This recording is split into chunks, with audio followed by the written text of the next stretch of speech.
Hey guys, BadInfos here with a top 5 video. Here I'll show you my picks for the best games of 2007. What a fantastic year 2007 was. Amazing titles left and right. I have great memories from it and I'll share some of them right now. After a lot of thinking, these are in my opinion the 5 best games released in the year 2007.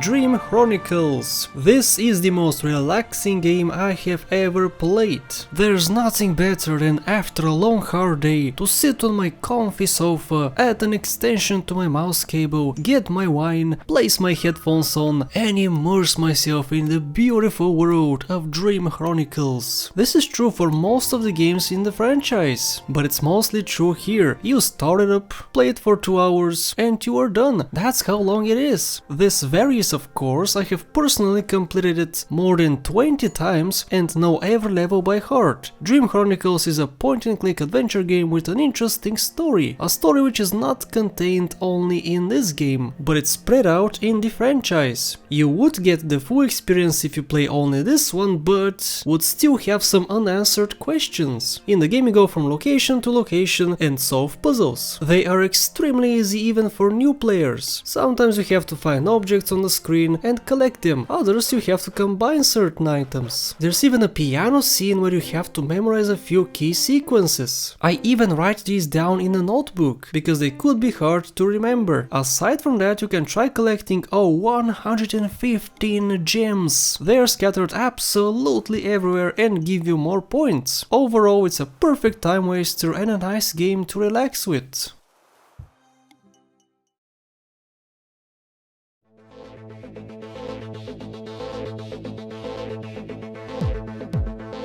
Switchbow. My second favorite puzzle ball game, the first one being Balance. This game is bigger, way more advanced, has better graphics and many more levels and different puzzles. Sure, that seems better, but it also adds a lot more difficulty. Switchbow is enormous and it could take you years to complete. I know that's true for me. The later levels don't fool around. One moment you're going down a straight path and pushing boxes around, the other you're doing very precise platforming where one button pressed too late and you're sent to the bottom of the world. When controlling your bow, you'll see a few spheres which would transform it. You can use a heavy bow, which is great for tearing cloth. You can turn into a normal bow, which is fast and small. Then there's the bows with special powers. When you control one of these, you can find special stations which can help you jump or even boost. Avoiding them is possible, but you can't progress much after that. They are needed for level completion and the levels are made with them in mind. All of these power-ups add a lot of variety in the gameplay. Each level feels different because it utilizes different bows. There are 5 worlds, each one looks unique and has its own type of music. Switchbow is definitely worth a try if your system supports it. Sadly, it was made only for video cards which use the AGEA technology, which are not made nowadays. There are ways around it, sure, but good luck making it run on a newer computer. They told me, son, you're special. You were born to do great things. You know what? They were right. Bioshock.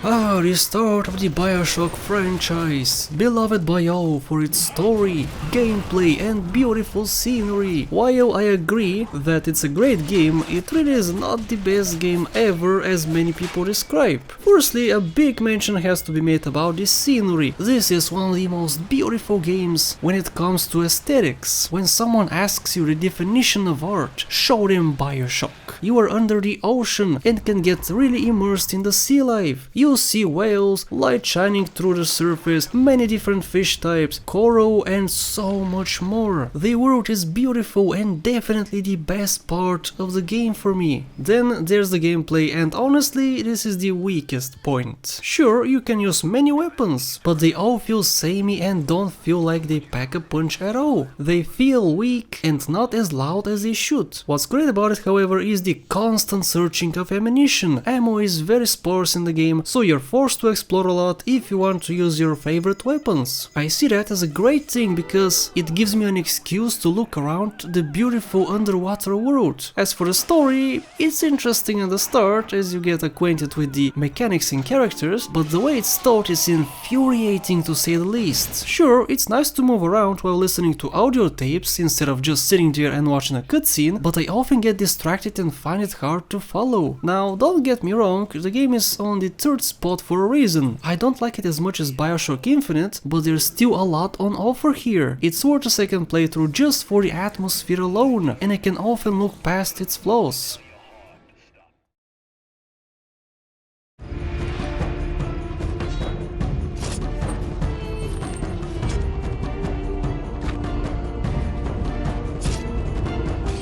The Witcher. This is one of the most immersive storylines I have ever seen. I usually have trouble following long storylines because English is not my native language, but I had absolutely no trouble following this one and understanding everything that the game wants me to do. The game will often ask you how you want to go about doing certain things, like picking a side for example. In fact, you have to make so many choices that the game would completely change if you play it a second time. Unfortunately, every chapter has its own place of operations. You're confined to only one area where you have to do your quests in order to advance to other sections. The places are big, but get boring after you walk around the same street 50 times. The fighting mechanics at the start were incredibly annoying. They were so annoying in fact that I rage quit a couple times because I didn't understand the proper way of using them. Way into the game though, I really saw the appeal. Having 10 plus enemies coming after you means that you have to do a lot of fast thinking, changing combat styles and using different potions. The combat is top notch. Not being able to jump and walk off half a meter ledges is very frustrating. The game is full of invisible walls and really slows down your movement. You have to often guess where you can walk. These limitations are the worst thing about the game, however, they're just a small drop of what is otherwise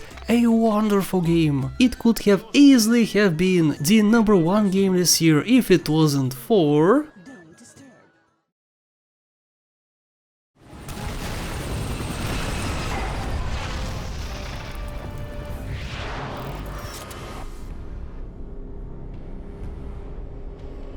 Crysis.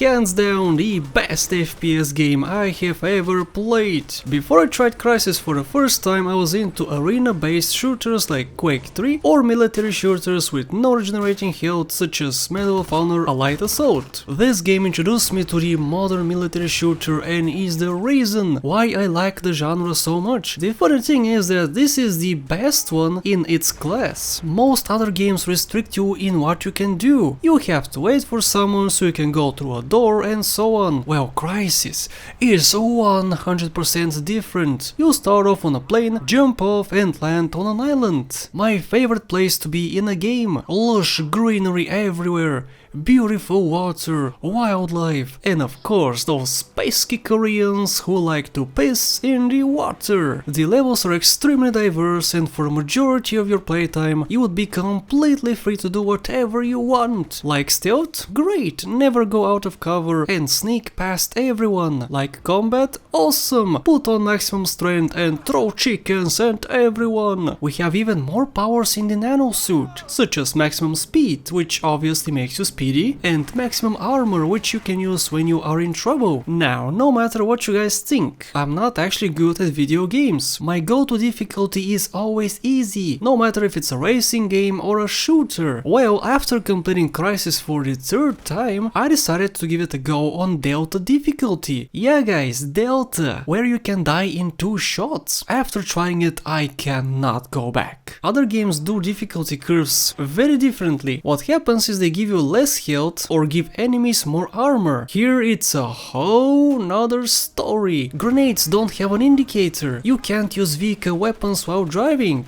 making you stop to shoot. Enemies don't glow when tagged. The crosshair is gone, and a few others. This turns it from the best FPS ever made to the FPS I would probably never remove from the #1 spot. I've never seen such beauty, such fluidity in the combat, and such great mission layout. I guess I should also say it also comes with its flaws. Firstly, Nomad is a brick with almost no emotions, making him a boring character to play as. The game changes completely after half of it is complete, adding aliens, super nanosuit soldiers, and who could forget the core level. Screw this thing, I hate it. Zero gravity, nowhere to hide. On Delta it's a nightmare. And you can't even use the cloak ability. If you've never played it, then what the heck are you doing with your life? Stop whatever you're doing and pick it up. I've never felt so free in an FPS game and have never been so satisfied with the combat and mission layout. Crysis and Crysis Warhead will forever stay on the #1 spot. But more on Warhead in the next video. And that's it from me guys, those are my favorite games of 2007. If you wanna see my favorite ones from the other years, then click on the screen or choose a year in the description below. Subscribe to my channel for more gaming videos, like the video if you enjoyed, thanks for watching, and I'll see you in the next one.